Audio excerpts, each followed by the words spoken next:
Good afternoon, ladies and gentlemen. Welcome to another edition of the Democratic View. With me today is an old friend that I have known for quite a few years, and it's a guy who has a lot to tell us about something that's going on with many people that we know. And as a matter of fact, one of the things I wanted to mention is that we all know that this population out here is aging, so this is something we need to know about. His name is Jerry Simon. Thanks for having me on. Yeah. Are you local? I'm local. In fact, in Rattray's book on local families, she traces the Simons family to 1685. Oh, no kidding. Oh, well, you're more than local. You're Right. local. Local. So, in fact, growing up as a kid out here, I worked, my cousin Calvin Lester from Amagansett, I helped on his hull seining boat. And my grandfather from Skellinger Lane in Amagansett, Richard Simons, was the night machine shop manager at the Air Force Base. So we would run around those tunnels and stuff at night when he was working. That's a topic for another show. That Air Force Base was pretty interesting. You mean Grabeski? No, the Montauk Air Force Oh, Base. the Montauk Air Force Base. Wow. Right. Oh, amazing. And then a lot of people remember the big empty lot across from the post office was Mark R. Buick, the big car dealership. And my dad, Jerry Simons Sr., ran the back. And I would kind of fix my old Buick there at night and tinkling with the catalytic converters and stuff like that. And one day, a guy everybody knows, Ken Dodge, came up to me and he's like, "What are you fixing all these cars for? We need help with you on the ambulance." And I worked with Ken Dodge and Mae Bushman and Dave Buckout and Joan Ellie, all the local classics. And that's how I got from, instead of being a fisherman or a mechanic, into working in medicine and healthcare as a physician assistant. So did you go to East Hampton schools? Yep, I graduated class of '88, and I have two kids in the East Hampton school now. Oh, wonderful. Gee, I've known this guy all this time, and I didn't know this about you. I had to leave a few surprises for the show, right? Right, yes, I guess so. Right. So when you knew you were interested in healthcare, Right. what did you do about it?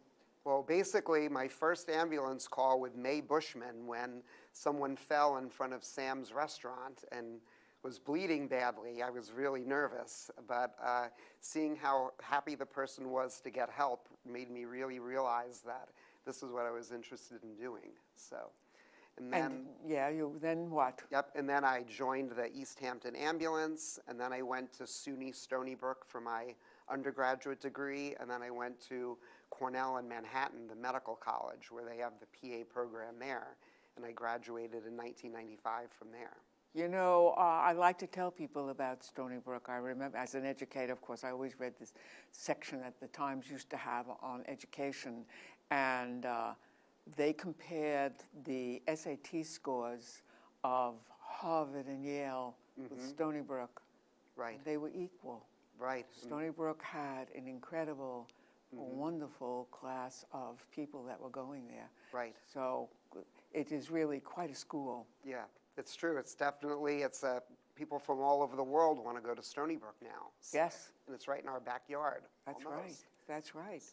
So, So then what did you do when you finally got all of your graduation and all that kind of stuff? Where did you start? right. Well, I stayed on working at Cornell in their surgery department, educating some of the students and residents through the hospitals and in the lab.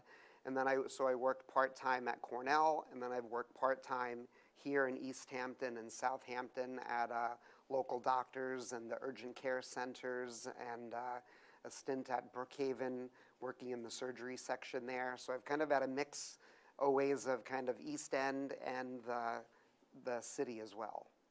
Well, I know Cornell very well because I did have a procedure done with them, and they're the best. They're wonderful. Right. Mm-hmm. Yeah. So. And so how long have you been in the place where I know you from? Right. Well, I've been at the East Hampton Health Center now for just over 11 years, and I worked with Dr. Birascano for about 10 or 11 years before that. So I've been helping people in East Hampton with their ailments or prevention since 1995, straight through till now. And you sort of have a little edge on natural remedies as well. Right. Mm-hmm. Because I've gotten some advice for you over the years Right. about Mm-hmm. different things to do that were a little less... Chemical. yeah, right. And there's even more and more literature that supports it. Yes. You know, now with Google right on people's phones, if you're advising them to do something natural, like aloe juice or probiotics for acid reflux, you know, they can find the proof right there. So Yes. there's certainly a lot of more science behind it. Yes. Whereas in the beginning, it was just more hearsay. So that's pretty exciting. So today you're going to give us some information about something that we have been concerned with. As I said, our population is aging out here rather rapidly, I think, Mm-hmm. and growing more and more. Right. So tell us about how we can, or the problems dealing with memory loss. Right, yep, so that was a big topic. I've seen a big uptick in people, both with parents or siblings or even their children sometimes dealing with bad changes with their memory, forgetfulness, simple forgetfulness, where do I put my keys, all the way to the extremes like dementia or Alzheimer's and things like that. And the whole concept of brain health is really changing from treating it when the symptoms happen to really helping to prevent it. So when people come to me with brain issues, one of the things that we're really looking at is blood sugar and insulin levels. We know that the more belly fat you have, the greater the chance you have of getting Alzheimer's. And even diabetics have a 4 times greater chance of Alzheimer's than someone without diabetes. So when we're trying to keep someone's brain going, the big thing we're really looking at now is the sugar. That's the stuff that the brain needs for energy. Also, the second thing that's really interesting is people forget that our brain is made of fat. We want a nice fat brain to be able to work for us. But it's not fat like French fries. It's fat like avocado and coconut and olive oil, all of those amazing healthy fats. So I tell people if you have avocado and coconut milk, that's some of the best brain food around. Whereas if you have a little piece of cake and white bread, that's the worst thing for your brain. Well, a lot of people also don't realize that if you're having regular carbohydrates like white pasta, white bread, Right. white rice, Mm-hmm. you really are eating sugar. It is. It converts into your body right into sugar. Yes. Now, what people forget is, what does your body do when you have sugar? It produces insulin. The insulin puts the sugar into the cell, but the insulin is left behind. The old joke, when you have a piece of white bread or a bagel, you're hungry an hour later, because that insulin in your body is still making you hungry. Now, Phyllis, what's interesting, if this keeps happening week after week and month after month, eventually your body gets used to seeing that insulin, and you get what we're terrified of, something called insulin resistance. Yes. You get more hunger, more belly fat, higher levels of sugar, things like that. Now, when I talk to patients about sugar, I describe sugar as that big bully we all hated in the playground. They push everybody else around and kick and scream and make noise. So that blood sugar in our bloodstream triggers a lot of inflammation. And in fact, when you talk to someone about Alzheimer's, we talk about plaque in the brain, right. What's called amyloid plaque. And that is an inflammatory action, in part that comes from too much sugar and insulin. In fact, there's an insulin factor in the brain that helps to kind of break up these plaques when we're in a deep REM sleep at night. So the sugar changes turn off the enzyme that cleans out our brain at night when we sleep. And there's a lot of interesting data that shows if you take someone with severe dementia or Alzheimer's, they forget how to operate a fork, something like that, or they forget their kids' names. And you put them on a really strict diet, like what we call a paleo or a ketogenic diet, like cave woman food of vegetables, you actually see their brain really getting better. So that's pretty amazing to see people who thought they'd have a lifetime of Alzheimer's actually see their brain and memory getting better. Boy, am I glad I'm Italian. Exciting, right? Because I just cooked 2 packs of spinach this morning. And there you go. It's the Mediterranean diet. It's That's very right. cool The right Mediterranean diet is really key. I mean, I know my mother lived to 102 and a half. Incredible. She didn't So we've got a lot more shows to look forward to. Yeah, right? she did. Oh God, she didn't. She didn't really lose her memory at all. I mean, she remembered I mean, she had some little things, but 102 and a half. Come on. And I had one aunt at 103. Incredible. And so you've got some and good she genes. never lost anything. Right. But we're born and raised on absolutely a great diet, thank Yeah, right. God. That definitely helps. Except Even- for white pasta. That's the only thing that we do. Well, is that Tuesday nights you have pasta, right? Right. Well, actually, I usually, if I make pasta, it's whole wheat pasta. Smart. So that it's a little bit, got a little something to it. But we're in a very interesting zip code here when it comes to memory loss, because things that people forget about, like exposure to mercury and toxins, which are in some of the bigger fish, bluefish, Yes. and swordfish and shark, even a little bit of mercury can definitely affect your memory. And also, of course, everybody we know here has had a tick bite or Lyme in one way or the other. And, classically, people with Lyme disease may have a lot of joint pain and joint swelling, or some of them get neurological issues, forgetfulness and memory loss. So when we look at people around here that have memory issues, we're worried about their sugar, their insulin. We're worried about if they've had exposure to Lyme, heavy metals, things like that. I can think of one person from Montauk who was taking Aricept and all of these different Alzheimer's drugs, and he lives on sushi, and he walks in the walking dunes.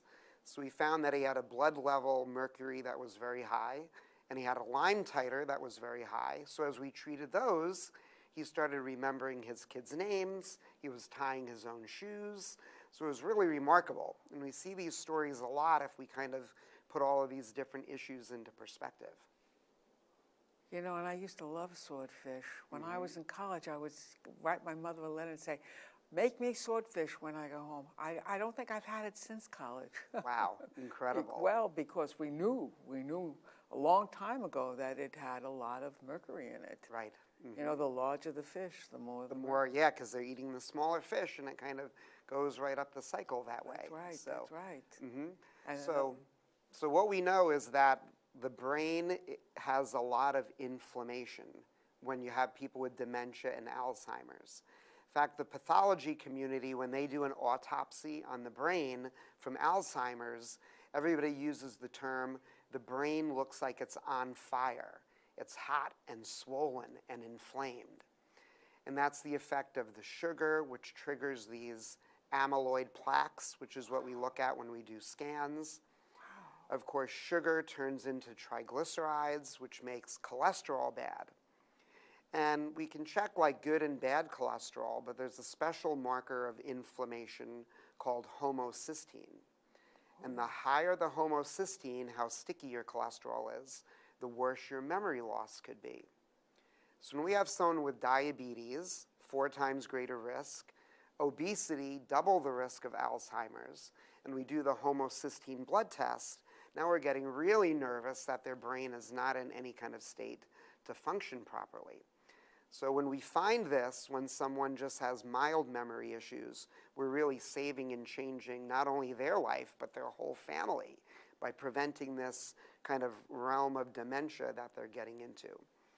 So the way that we look at someone with memory loss in 2017 is much different than the way that we used to look at it by just saying, have someone write your checks for you and, label your shoes so you know which ones they go to. So it's much more aggressive interaction that way. There's definitely still a big role for a lot of the prescription medicines as stopping the decay. But again, that's just treating symptoms. If we figure out the cause, belly fat, sugar, Lyme disease, mercury, cholesterol, and start really aggressively attacking that, that's where we're seeing these really exciting stories happen. You know, I have to tell a little story that my last husband had Alzheimer's, was diagnosed by Dr. Flaster. Right. Actually, it was Dempsey who first noticed it when we went in for a checkup. And he kept asking him, what did his mother die of, what did his father die of? And I was the one giving the information. Answers. That was your warning bell, right? And, you know, then he sent him out to get weighed and said to me, there's something wrong here. Right. And we went to a psychologist, and she did tests. And then we went to Dr. Flaster to get some medication to sort of slow it down a little bit. Right. But if you have ever lived with anybody who has Alzheimer's, let me tell you, it is an unbelievable thing to watch somebody disintegrate. Right. I mean, one of the first things he did was we stopped one time to get gas and directions. He put gas in the car, and I got the directions in a little store where we were getting gas, and he put diesel gas into my car. We had to be towed from Yonkers to Toyota in Riverhead. Incredible. And then they told me the next day that they had to clean the entire car. The car. whole thing must have cost about, I don't know, maybe about $1,200 to get everything brought up to. And just to watch his frustration by just what day it was. Right. Where are my keys? He would come in and leave the windows in his car down. And it was raining that night. It was raining. Right. I mean, it was like, and then he was really a tough kind of guy, World War II veteran. Yeah. And he was very angry. Right. I mean, really angry of what was happening. Right. And he didn't understand it. And that's the difference. Some people don't realize that they're forgetful. They don't realize that you're the wife, the husband, the daughter. They're just kind of going through the motions, not appreciating what's really happening to them. So that's another kind of realm that we look at a lot of times also. But, you know, one of the other simplest things we do is like every other organ in your body. You either use it or lose it. Yeah. There was a recent study that came out that showed people over the age of 65 that build their social network, go out and make new friends, join a book club, join a card club, kind of are stimulating some of these receptors. And just like we used to say, oh, do the Monday, Tuesday, New York Times crossword puzzle. You know, now we're saying get out there, make new friends, invite people over for dinner. You know, in Nassau County, very popular is movie clubs. People go together, get together and go to watch different film productions and things like that. So if you're not making new friends, you better start making them. So, Well, I'll do that tomorrow. good for you. You don't have any problem with that, Phyllis. No, it's Absolutely. It's true. But what is the most interesting thing to know is that there are ways to detect something about what is happening and how to do some correction. Right. And people are, you know, surprised, like, oh, do I have to see a specialist? Is this a Manhattan issue? Do I have to take the jitney into Manhattan? I'm like, no, right here in East Hampton, we're checking. We could do genetic screening for Alzheimer's. We could do all of the special insulin and hormone, testosterone level in men, for example. You know, we know that after the age of 20, your testosterone level only goes down. So the higher we keep the testosterone level in men, overall, the healthier they are as well. So there's a lot that your local doctor can do to help to protect your brain. So we tell people, don't get your brain inflamed with sugar and cholesterol. Exercise your brain every day, crossword puzzles and making new friends.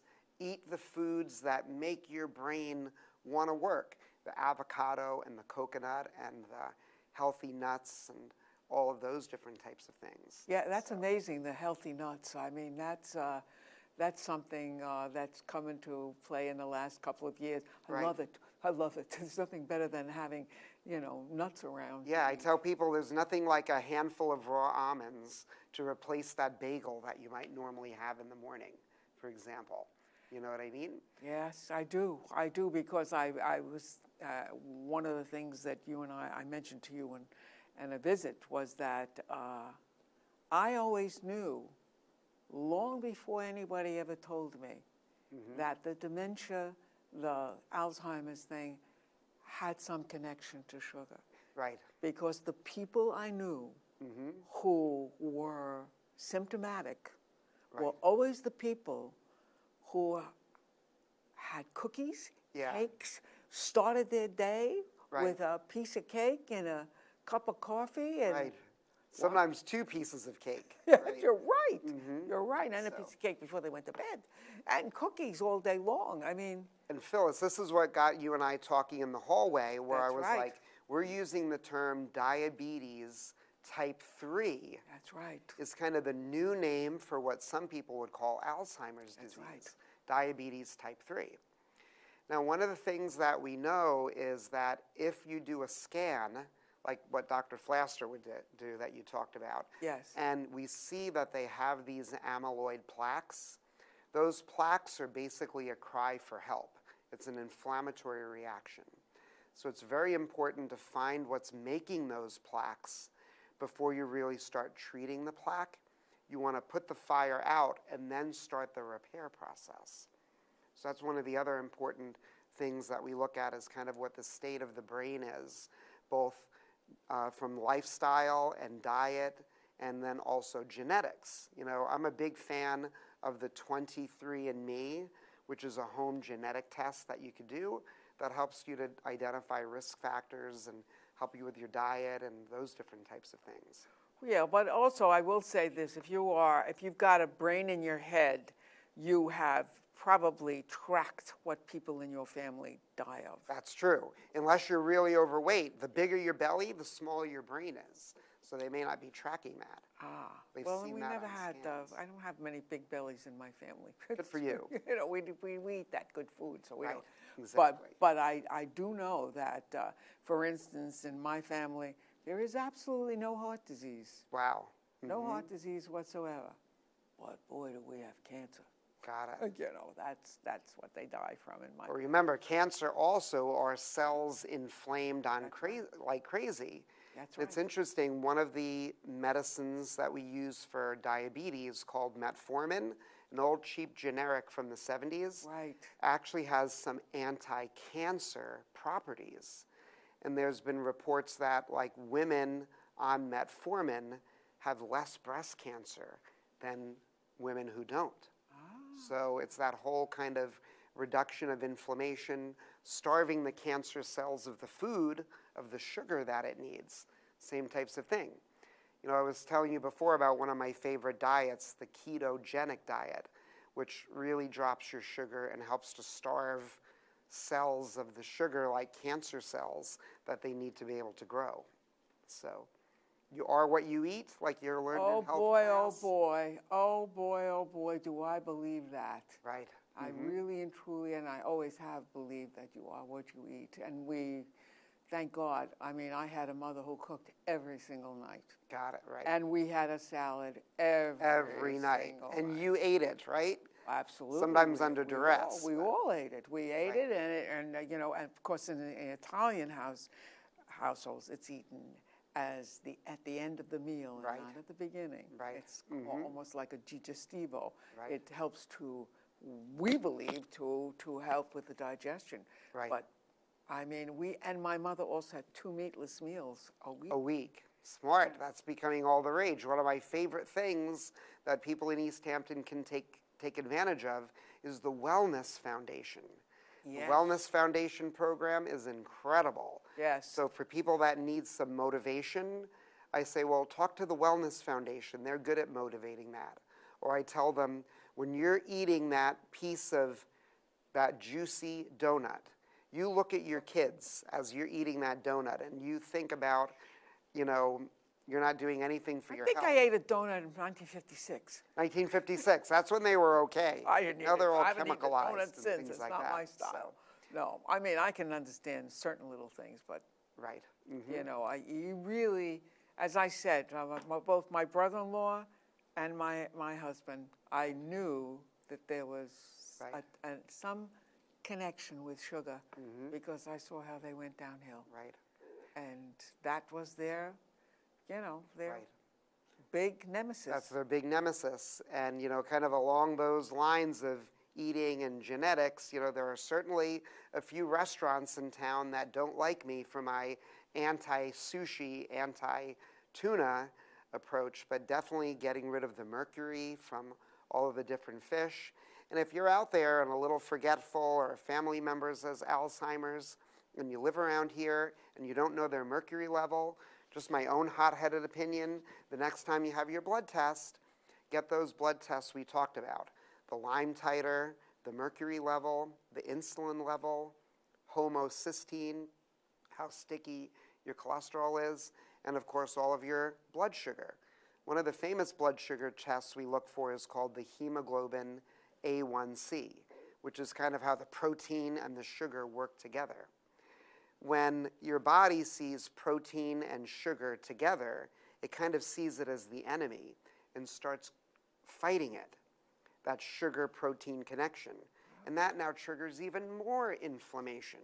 So that's one of the reasons why just a simple baby aspirin is really good for a lot of people. And in case people don't know, that insulin, by the way, is created in the Isles of Langarhans, some cells within your pancreas. That's and right. when you have had constant insulin being Churned pumped out. into your bloodstream, Right. they stop working. Right. And that is diabetes. Right, but if we can find someone who has insulin resistance, Yes. they're churning out a lot of insulin from years of eating too much sugar, we can shut down, if we can get their diet and on the right medicines and supplements, we can shut down that insulin resistance reaction. So our parting words are, you are what you eat. Well said, Phyllis, Thank as you usual. so much, Jerry. Great. I am so glad we got this to our people because... Montauk Air Force Base, next show. So, Yes, okay, I'll remember that one. perfect, thanks.